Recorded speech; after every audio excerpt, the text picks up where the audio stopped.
Space हमेशा से ही कंट्रियों के लिए अपनी टेक्नोलॉजिकल ताकत दिखाने का एक स्टेज रहा है। इंटरनेशनल स्पेस स्टेशन और चीन का तियांगोंग ग्लोबल एम्बिशन के सबूत हैं। इन जायंट्स के बीच इंडिया आगे बढ़ रहा है, अब सिर्फ एक दर्शक नहीं बल्कि एक एक्टिव प्लेयर है। मार्स ऑर्बिटर और चंद्रयान 3 जैसी अचीवमेंट्स के साथ इसरो का अगला टारगेट अपना स्पेस स्टेशन है। ये सिर्फ प्राइड की बात नहीं है, ये साइंस और टेक्नोलॉजी में इंडिया के फ्यूचर को सिक्योर करने की बात है। जैसे जैसे आईएसएस रिटायरमेंट के करीब आ रहा है, इंडिया को ऑर्बिट में अपने खुद के प्लेटफॉर्म की जरूरत समझ आ रही है। दुनिया देख रही है कि कैसे इंडिया स्पेस में परमानेंट घर वाले कंट्रियों के एलीट क्लब में शामिल होने की प्रिपेयरी कर रहा है। सोचिए, आसमान में बना एक घर, एक स्पेस स्टेशन बस वही है।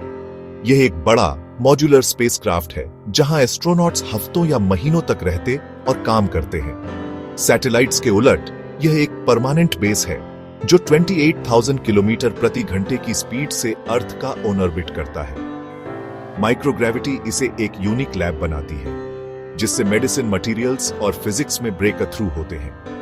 यह पीस बाय पीस बना है और अपने क्रू को सस्टेन करने के लिए सोलर पावर और एडवांस्ड लाइफ सपोर्ट पर डिपेंड करता है। Space station deeper space missions के लिए एक स्टेपिंग स्टोन है। किसी भी देश के लिए इसे बनाना बाउंड्रीज को पुश करने और ह्यूमैनिटी के फ्यूचर में एक जगह सिक्योर करने के बारे में है। इंडिया के लिए यह अगला लॉजिकल लीप है। इंडिया ने ऑफिशियली अपना स्पेस स्टेशन बनाने का टारगेट सेट कर लिया है।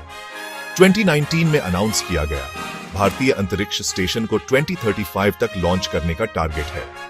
बड़े आईएसएस के उलट इंडिया का स्टेशन एक कॉम्पैक्ट 20 टन का आउटपोस्ट होगा जो एफिशिएंट और अचीवेबल है।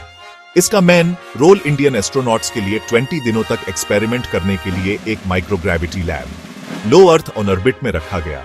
यह एक कोर मॉड्यूल से शुरू होगा और समय के साथ एक्सपैंड होगा। यह फेजेड मॉड्यूलर अप्रोच इसरो को हर सक्सेस पर बिल्ड करने देता है। यह स्टेशन रिसर्च और कोलैबोरेशन के लिए इंडिया का सॉवरेन प्लेटफॉर्म होगा। स्पेस में इंडिया के अपने एड्रेस का काउंटडाउन शुरू हो गया है। स्पेस स्टेशन बनाने से पहले इंडिया को ह्यूमन स्पेस फ्लाइट में महारत हासिल करनी होगी। एंटर गगनयान, इंडिया का पहला क्रू मिशन जो आगे आने वाली हर चीज की फाउंडेशन है। Gaganyaan launch vehicle, crew module, life support और इमरजेंसी सिस्टम्स को टेस्ट करेगा। हर टेस्ट फ्लाइट इसरो को एस्ट्रोनॉट्स को सेफली भेजने और वापस लाने के करीब लाती है। पहले इंडियन एस्ट्रोनॉट कॉर्प्स की ट्रेनिंग चल रही है।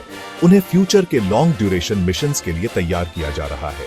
गगनयान इंडिया की ह्यूमन स्पेस फ्लाइट एक्सपर्टीज के लिए एसेंशियल स्कूल है। इसकी टेक्नोलॉजी फ्यूचर स्टेशन के लिए फेरी में इवॉल्व होगी। यहाँ सक्सेस ऑन ऑर्बिट में इंडिया के परमानेंट आउटपोस्ट का रास्ता खोलती है। गगनयान सिर्फ एक मिशन नहीं है, यह एक नए युग की शुरुआत है। भारतीय अंतरिक्ष स्टेशन को एफिशिएंसी और फोकस्ड साइंस के लिए डिजाइन किया गया है। सिंगल कोर मॉड्यूल से शुरू होकर यह लिविंग क्वार्टर, लैब और कंट्रोल सेंटर को कंबाइन करेगा। इसका main goal materials, life sciences और बायोटेक्नोलॉजी में microgravity research, advanced life support और सोलर एरिड शॉर्ट मिशंस को सस्टेन करेंगे, जिसमें फ्यूचर एक्सपेंशन का ध्यान रखा जाएगा। डॉकिंग पोर्ट्स गगनयान व्हीकल्स को क्रू और सप्लाईज ट्रांसफर करने देंगे। यह स्टेशन अर्थ ऑब्जर्वेशन और स्पेस साइंस के लिए भी एक प्लेटफॉर्म के रूप में काम करेगा। इंस्ट्रूमेंट्स इंडियन सबकॉन्टिनेंट को मॉनिटर करेंगे और कॉस्मोस का स्टडी करेंगे। यह कॉम्पैक्ट आउटपोस्ट इंडिया और दुनिया के लिए नॉलेज और बेनिफिट्स देगा। स्पेस स्टेशन बनाना एक टेक्नोलॉजिकल और फाइनेंशियल चैलेंज है। इसरो को भरोसेमंद life support, docking modular assembly और रोबोटिक सिस्टम्स डेवलप करने होंगे।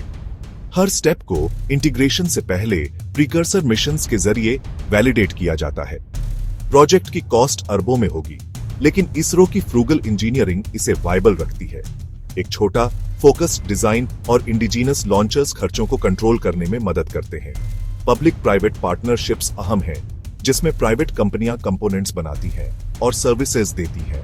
यह अप्रोच कॉस्ट्स को फैलाता है, इनोवेशन को बढ़ावा देता है और एक मजबूत स्पेस इंडस्ट्री बनाता है। इसरो की स्ट्रैटेजी यह सुनिश्चित करती है कि स्टेशन अचीवेबल और सस्टेनेबल दोनों हो। कोई भी देश अकेले स्पेस को नहीं कॉन्कर्स, कोलैबोरेशन जरूरी है। इंडिया यूएस के साथ टाइज को गहरा कर रहा है, जिसमें एक इंडियन एस्ट्रोनॉट को आईएसएस पर भेजना भी शामिल है। यह हैंड्स ऑन एक्सपीरियंस इसरो के ह्यूमन स्पेस फ्लाइट प्रोग्राम के लिए अनमोल है। NASA ISRO partnerships, joint missions और टेक्नोलॉजी शेयरिंग तक फैली हुई है। ग्लोबल लीडर्स से सीखना इंडिया की प्रोग्रेस को तेज करता है और सेफ्टी सुनिश्चित करता है। इंटरनेशनल स्टैंडर्ड्स इंडिया के स्टेशन को फ्यूचर कोलैबोरेशंस के लिए एक पोटेंशियल हब बिल्ड के इंडिया के लिए यह पार्टनरशिप क्रेडिबिलिटी और एक्सपर्टीज लाती है। भारतीय अंतरिक्ष स्टेशन ग्लोबल स्पेस नेटवर्क में एक रेस्पेक्टेड नोड होगा। इंडिया का अप्रोच प्रैक्टिकल है। छोटा शुरू करें, एक्सपीरियंस बनाएं, फिर एक्सपैंड करें। एक 20 टन का स्टेशन इसरो को क्रिटिकल सिस्टम्स को टेस्ट करने देता है और रिस्क को कम करने देता है। हर फेज कॉन्फिडेंस बनाता है और फ्यूचर ग्रोथ के लिए ग्राउंड वर्क तैयार करता है। यह स्ट्रैटेजी कॉस्ट इफेक्टिव है, जिसमें कम लॉन्च और कम इंफ्रास्ट्रक्चर की जरूरत होती है। यह इसरो के फ्रूगल इनोवेशन के कल्चर के साथ अलाइन होता है। कोर टेक्नोलॉजीज इंडिया में डेवलप की जाती है, लेकिन ग्लोबल एक्सपर्टीज का स्वागत है। सेल्फ रिलायंटता और कोलैबोरेशन का यह मिश्रण एक मजबूत, सस्टेनेबल प्रोग्राम सुनिश्चित करता है। जब पूरा हो जाएगा तो इंडिया का स्टेशन कड़ी मेहनत से मिले एक्सपीरियंस की फाउंडेशन पर खड़ा होगा। भारतीय अंतरिक्ष स्टेशन सिर्फ एक लैब नहीं है, यह नेशनल एम्बिशन का एक सिंबल है। स्पेस में एक इंडियन एस्ट्रोनॉट की इमेज लाखों युवा दिमागों को इंस्पायर करेगी। यूनिवर्सिटीज और रिसर्चर्स को माइक्रोग्रेविटी में एक्सपेरिमेंट्स के लिए नए अवसर अर्न होंगे। यह प्रोजेक्ट हाईटेक इंडस्ट्रीज में ग्रोथ को बढ़ावा देगा और हजारों स्किल्ड जॉब्स क्रिएट करेगा। प्राइवेट कंपनियों के लिए स्पेस सेक्टर खोलने से इनोवेशन और एंटरप्रेन्योरशिप को बढ़ावा अर्नेगा। यह स्टेशन ब्रेन ड्रेन को रोकने और एक आत्मनिर्भर वर्कफोर्स बनाने में मदद करेगा। यह देश को एक कॉमन गोल में यूनाइट करता है, प्राइड और पर्पस को बढ़ावा देता है। अपने स्पेस स्टेशन तक इंडिया की यात्रा जनरेशंस को सितारों तक पहुंचने के लिए इंस्पायर करेगी।